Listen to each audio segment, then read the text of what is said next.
دیکھو تو اسلام نے سب سے پہلے ہمیں بتایا تمہارا سب سے مضبوط رشتہ کس سے ہونا چاہیے؟ اللہ. یہ اسلام کا بھی، قرآن کا بھی، اور سید الانبیاء محمد صلی اللہ علیہ وسلم کا بھی ہم پر احسان. آج سائنس کی اس ترقی کے دور میں بھی اگر ہم 1400 سال پہلے کے محمد صلی اللہ علیہ وسلم سید الانبیاء کو فالو نہ کریں، خدا کی قسم سائنس اور ٹیکنالوجی کی مدد سے ہم صحیح خدا کو تلاش نہیں کر سکتے. اس کے لیے مجھے اور آپ کو فالو کس کو کرنا پڑے گا؟ محمد صلی اللہ علیہ وسلم کو. آپ نے ہمیں بتایا ایک خدا ہے، سمجھ رہے ہو؟ ایک ہے، اس کے ساتھ کوئی شریک نہیں ہے. پھر اس سے ریلیشن کیسے قائم ہوگا؟ ہمیں پتہ چل جاتا ہے ایک خدا ہے، اس سے ریلیشن کیسے قائم ہوگا؟ ہم سائنس اور ٹیکنالوجی کی مدد سے یا آج کل کے پروفیسروں کی مدد سے یہ خود سے فیصلہ کر سکتے تھے کہ ہمیں کیا کرنا ہے.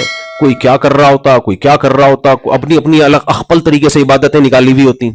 پشتوں میں کہتے ہیں اخپل طریقہ، ہر آدمی نے اپنا عبادت کا ایک اسٹائل نکالا ہوا ہوتا، کوئی کیا کر رہا ہوتا. آپ دیکھ لو مختلف مذہبوں میں کچھ ساری زندگی کپڑے نہیں پہنتے کہ بھگوان اس سے خوش ہوتا ہے، اور کچھ کیا کرتے ہیں، کوئی الگ الگ قسم کے کام کر رہے ہوتے ہیں. میں نہیں تفصیل میں جاتا، کسی مذہب کے وہ مقصد نہیں ہے.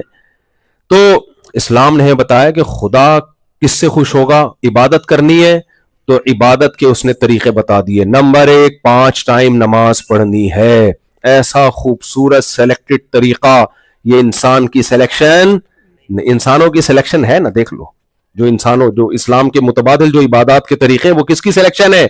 وہ انسانوں کی. یہ سلیکشن کس کی ہے؟ اللہ کی. اس نے بتایا 5 ٹائم وضو کرنا ہے. طہارت وثیابک فطہر، جسم کو پاک رکھنا، کپڑوں کو پاک رکھنا، ناک کو صاف کرنا. 15 دفعہ ہم ناک صاف کرتے ہیں، 15 دفعہ ہم دانت صاف کرتے ہیں، 15 دفعہ ہم چہرے کو دھوتے ہیں. غسل، اور یہ اس زمانے میں تعلیم دی جا رہی ہے جب پانی دنیا کی مہنگی ترین چیز تھا عربوں کے لیے. اب بھی پیٹرول بعض علاقوں میں سستا ہے، وہاں حکم دیا جا رہا ہے 5 ٹائم وضو کرنا ہے. اگر یہ انسان کی سلیکشن ہوتی، بھائی عرب میں پانی نہیں تھا، بہت مشکل پانی کا حصول، یہ کہہ دیا جاتا کبھی کبھار منہ بھی دھو لینا چاہیے. کیا خیال ہے؟ 5 ٹائم. پھر غسل کے حکام، تو اللہ سے ریلیشن بنایا، اور اس میں غسل ہے، نماز ہے، پھر زکوٰۃ ہے. اور کمال ہے سید الانبیاء صلی اللہ علیہ وسلم نے زکوٰۃ اپنے اوپر اور اپنے خاندان پہ حرام کر دی. دیکھو میں اگر آپ کو چندے کی ترغیب دے رہا ہوں، آپ کا دل میں آئے گا لگتا ہے مفتی صاحب اپنے لیے چندہ لینا چاہیے. ایک تو وہم ہوتا ہے نا کہ نہیں ہوتا، لگتا ہے. اگر میں آپ کو فضائل سنا رہا ہوں ہدیے کے، علماء کو ہدیہ دینا بہت ثواب ہے، تو علماء سے کون مراد ہوگا؟ آپ کے ذہن میں یہی آئے گا مفتی صاحب لگ رہا ہے 19 کر کے نا پچھتا رہے ہیں. یہی ذہن جاتا ہے نا اس طرف.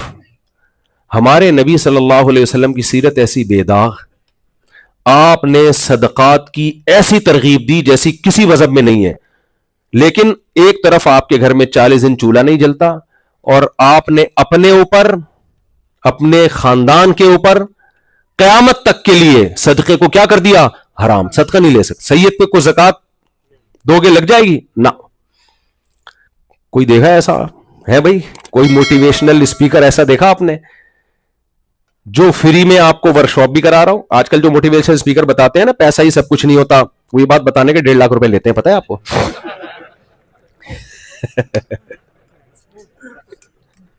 جو بتاتے ہیں نا سب کچھ پیسہ ہی نہیں ہوتا. ایک موٹیویشنل اسپیکر ہے، مشہور ہے، لیکن میں نام نہیں لوں گا، غیبت مقصد نہیں ہے.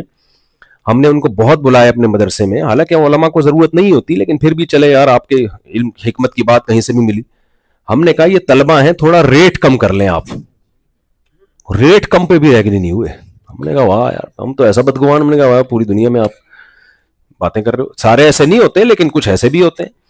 تو نبی نے اپنے اوپر صدقے کو، زکوٰۃ کو، صدقات واجبہ جو بھی ہیں اپنے اوپر، اور قیامت تک اپنی نسل پہ، اپنی اولاد پر آپ صلی اللہ علیہ وسلم نے صدقات کو کیا کر دیا؟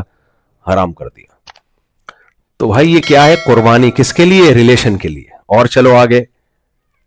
ابو طلحہ انصاری آئے نبی کے پاس، عرض کیا یا رسول اللہ نے قرآن میں آیتیں نازل کی ہیں لن تنالوا البر حتى تنفقوا مما تحبون، جب تک محبوب چیز اللہ کی راہ میں صدقہ نہیں کرو گے نیکی تک نہیں پہنچ سکتے. یا رسول اللہ میرے پاس ایک قیمتی باغ ہے, میں وہ صدقہ کرنا چاہتا ہوں. آپ نے فرمایا واہ واہ اتنا قیمتی مال. میرے پاس کوئی آتا, بھائی میری تو نیت خراب ہوتی, دے دے مجھے دے دے یار. بیسیوں وسوسے آتے ہیں ہمارے دل میں, کیا خیال ہے؟ تو نبی نے کیا فرمایا؟ اپنے چچا زاد بھائیوں کو دے دو. کیوں؟ نبی کی تبلیغ یہ تھی کہ رشتہ داری جوڑنا سب سے بڑی عبادت, اور رشتے توڑنے والا جنت میں نہیں جائے گا. تو اس کے لیے آپ پریکٹیکل کر کے بتا رہے ہیں کہ بھائی اگر صدقے کی ابتدا کرنی ہے, تمہارے چچا زاد بھائی غریب ہیں تو بسم اللہ کرو, چچا زاد بھائیوں کو دو. صحابہ یہ سب چیزیں سید الانبیاء میں دیکھ رہے تھے, تبھی تو آپ کی باتوں پہ کٹنے اور مرنے کے لیے تیار ہوئے وہ, کہ یہ صرف رشتہ داری کے فضائل نہیں بیان کر رہے بلکہ خرچ کروا رہے ہیں کہ اپنے چچا زاد بھائیوں کو. آج ہے کوئی اپنے چچا زاد بھائی کو اپنا چلتا ہوا بزنس دے دے؟ میں سمجھا پا رہا ہوں اسلام کے ریلیشن میں اور مادہ پرستوں کے ریلیشن میں زمین اور آسمان کا فرق ہے. پھر اسلام نے ریلیشن میں بتایا کہ ایسی عورت سے نکاح کرو جو تمہیں اولاد دے کثرت سے, کیونکہ اس سے تمہارا ریلیشن کیا ہوگا؟ مضبوط. بچے جب زیادہ ہوتے ہیں ڈیورس کا امکان اسی حساب سے کم ہو جاتا ہے. آج طلاقیں کیوں ہو رہی ہیں؟ اولاد ہی نہیں ہے تو ایک آدھ تو تھوڑی سی بڑی ہو گئی, پلی جائے گی یار.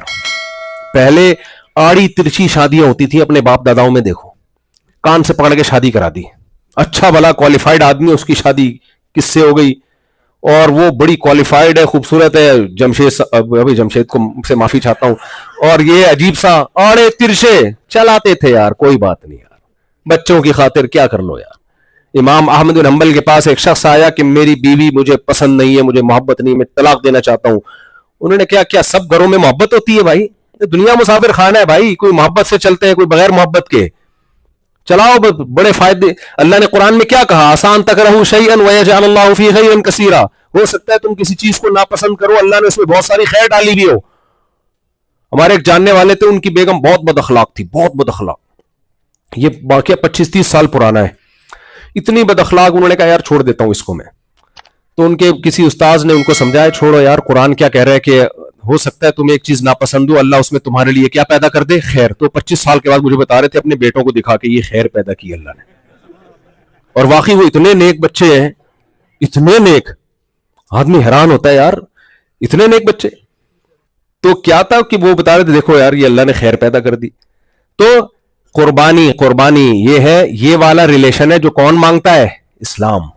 تو اس میں سب سے پہلے اللہ سے ریلیشن, پھر اولاد, میاں بیوی کا رشتہ, آپس میں قربانی دینی ایک دوسرے کے لیے. شوہر کا کام ہے کھلانا اور عورت کا کام ہے شوہر کی اطاعت کرنا. میں نے اے آئی سے اپنے بارے میں ایک دن پوچھا, مفتی طارق مسعود کون ہے؟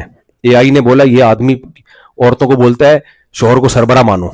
میں نے کہا کدھر سے جا کے اس نے دکھتی نفس پکڑی ہے, حالانکہ میں تو بہت ساری باتیں کر رہا ہوں. اس نے وہ چیز نکالی ہے جو مارکیٹ میں نا جو سب سے زیادہ یعنی الگ سے کوئی ہے.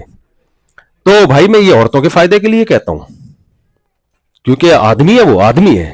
آپ اس کے کو سربراہ مانیں گی, اس کو ایک دل بڑا ہوگا اس کا, کیونکہ اللہ نے فطرت مرد کی مرد ہی رہے گا نا. دیکھو مرد عورت تھوڑی بن جائے گا. ڈونلڈ ٹرمپ کا ارشاد کیا ہے کہ میں ڈونلڈ ٹرمپ نے فرمایا, اللہ رسول کی بات سمجھ میں نہیں آ رہی تو چلو ڈونلڈ ٹرمپ ہی کی مان لو بھائی. ڈونلڈ ٹرمپ نے کیا, میں 2 جینڈر پہ یقین رکھتا ہوں, ایک مرد اور ایک عورت. تو عورت ہی رہے گی, آدمی بننے کی کوشش نہ کرے اور آدمی رہے گا. عورت بننے کی کوشش نہ کرے. گیٹ اپ کے لحاظ سے بھی اسلام نے کہا آدمی بنے, اور ایٹیٹیوڈ اس کا آدمیوں والا ہونا چاہیے. تو آدمی چاہتا ہے, خواتین سے میں پیشگی معذرت, آدمی چاہتا ہے میں جب گھر میں آیا کروں تو دیکھنے میں لگے کہ میں آدمی ہوں, میرے ساتھ وہ سلوک ہو کہ مجھے ایسا محسوس ہو کہ ہسبینڈ کون ہوں میں ہوں. اس کو محسوس ہی نہیں ہو رہا, گھر میں آتا ہے. وہ ایک آدمی نے کہا کہ دوست تھے نا, ایک نے دوسرے سے پوچھا یار تیری کیسی گزر رہی ہے گھر میں. اب اس کو یہ تو بتاتے ہوئے برا لگ رہا تھا کہ میں غلام بنا ہوا ہوں, لیکن اس نے کہا یار ایسے طریقے سے بتاؤ کہ جھوٹ بھی نہ ہو اور عزت بھی ہو جائے. کہہ رہے کچھ نہیں, میں جب صبح اٹھتا ہوں تو چائے تو میں خود ہی بناتا ہوں, کیونکہ مجھے چائے اپنی ہاتھ کی پسند ہے, تو اس لیے میں تیری بھابھی کو تنگ نہیں کرتا. ناشتہ کہتے ہیں, ناشتہ تو پھر میں بریڈ وغیرہ رکھی ہوتی ہے, میں کہتا ہوں چائے بنا لی ہے تو بریڈ پہ 2 مکھن وکھن لگا کے کھا لو, کیا جا رہا ہے اس کام کے لیے, بریڈ پہ مکھن لگانے کے لیے کیا اٹھایا آدمی.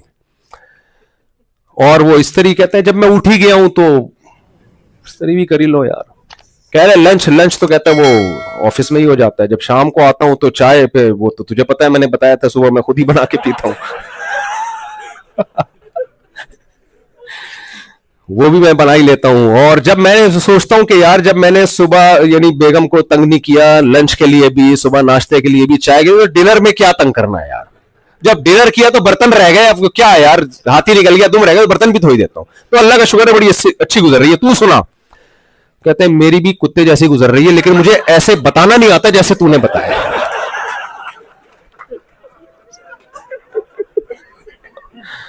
کہہ رہے گزر تو میری بھی ایسی رہی ہے لیکن مجھے اس طرح سے بتانا نہیں آتا. سمجھ رہے ہو کہ نہیں سمجھ. تو جی پوائنٹ ٹو بی نوٹ. تو میرے بھائی ریلیشن کے لیے قربانی دینی پڑتی ہے, سمجھ رہے ہو. آپ کی زندگی میں جب آپ کی وائف آئی ہے تو بس وہ ہے, ادھر ادھر عورتوں پہ نظریں مت ٹکاؤ. اللہ نے ہمارے, دیکھو غیر مسلم دیکھے گا, بلکہ وہ جو نہیں دیکھ رہے ہوتے اس پہ تعجب کر رہے ہوتے ہیں.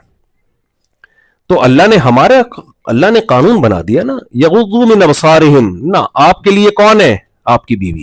ادھر ادھر جھانکنے کتنی, میرے شیخ حضرت مفتی رشید نواز فرماتے تھے رحمہ اللہ تعالی کہ آپ کی بیگم کتنی بدصورت ہو, جب آپ نے ایک دفعہ سوچ سمجھ کے شادی کر لی تو یہ سمجھو کہ اللہ نے اس سے زیادہ خوبصورت میرے لیے کوئی پیدا نہیں کیا.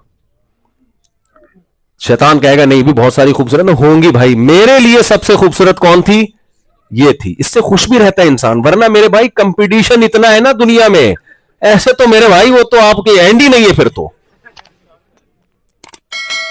نہیں, وہ تو 4 کے بعد بھی ہوس ختم نہیں ہوگی, وہ تو کمپٹیشن تو یہ تو ہے ختم ہی نہیں ہوگا کبھی بھی. ہوس نبی نے دیکھو, جس کے دل میں ہوس ہونا دنیا کی, نبی کی صحیح حدیث ہے کہ قبر کی مٹی اس کا پیٹ بھرے گی, وہ کبھی بھی خوش زندگی نہیں گزار سکتا. خوش وہی ہوگا جو قناعت سے کام لے, جو ہے میری قسمت کا اللہ کا دیا, میرے پاس بہت کچھ ہے. لوگ کہیں گے نہیں اس کے پاس تو تیرے سے زیادہ اچھی گاڑی ہے, اس کے پاس تو زیادہ اچھا گھر ہے. بھائی وہ اس کے لیے ہے, میرے لیے اللہ نے جو میرے لیے انتخاب کیا وہ سب سے بہتر ہے. تو یہ ہمیں کس نے بتایا بھائی, یہ اسلام کی تعلیمات ہے. بات کو بس میں سمیٹ رہا ہوں. تو میرے بھائی بس 2-4 منٹ لیٹ کر دیں, نماز کے بعد سوال. میں تو بیٹھا رہوں گا فجر تک, اس لیے مجھے روکنا پڑتا ہے, بریک لگانی پڑتی ہے. نہ بس میں بیان 4-5 منٹ میں ختم کر رہا ہوں, تو پھر نماز پڑھتے ہیں, سوال جواب کا سیشن نماز کے بعد ہوگا. بس میں جلدی سے بیان کو سمیٹ کے ختم کرتا ہوں. تو دیکھو میرے بھائی, نبی صلی اللہ علیہ وسلم نے ہمیں ریلیشن سکھائے. میں آپ کو وہ جلدی سے بتا دوں, میں نے جو کہا نا وما ارسلناک الا رحمۃ للعالمین, تمام جہان والوں کے لیے اللہ نے نبی کو رحمت بنایا ہے. تو اسلام رحمت ہے تمام جہان والوں کے لیے. نبی نے اسلام پیش کیا, آپ صلی اللہ علیہ وسلم نے اللہ کے حقوق بیان کیے, آپ صلی اللہ علیہ وسلم نے ماں کے حقوق بیان کیے.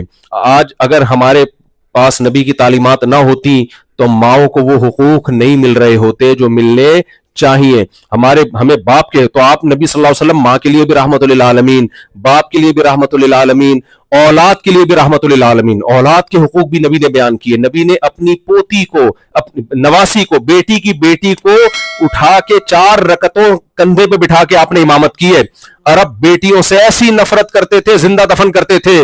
نبی صلی اللہ علیہ وسلم نے اپنے کندھے پہ اپنی نواسی کو بٹھا کے پوری نماز پڑھ کے ان کو جو عزت دی, عرب کے دلوں سے بیٹیوں کی نفرت کو نکالنے کے لیے. آج ہماری سوسائٹی, مسلم معاشرہ جو بیٹیوں سے محبت کرتا ہے, وہ کس کی تعلیمات ہیں, نبی صلی اللہ علیہ وسلم کی. آپ سیدہ فاطمہ کے لیے کھڑے ہو جایا کرتے تھے. تو نبی بیٹیوں کے لیے بھی رحمت للعالمین ہوئے کہ نہیں ہوئے؟ پھر نبی صلی اللہ علیہ وسلم بیٹوں کے لیے بھی رحمت للعالمین, بچوں کے لیے بھی. انس ابن مالک کہتے ہیں میں نے 10 سال نبی کی خدمت کی, نبی نے کبھی 10 سال میں مارنا تو دور کی بات ڈانٹا بھی نہیں. کوئی کام کر لیا, نہیں کیا تو بھی ٹھیک, کر لیا تو بھی ٹھیک. فرماتے ہیں مجھے ایک دفعہ کام سے بھیجا, میں بچوں میں کھیلنے لگا, آپ صلی اللہ علیہ وسلم کو دیر ہوئی, آپ آ کے کھڑے ہوئے تو میں نے پیچھے مڑ کے دیکھا نبی کھڑے ہوئے مسکرا رہے. میرے اور آپ کا کیا ایٹیٹیوڈ ہوتا.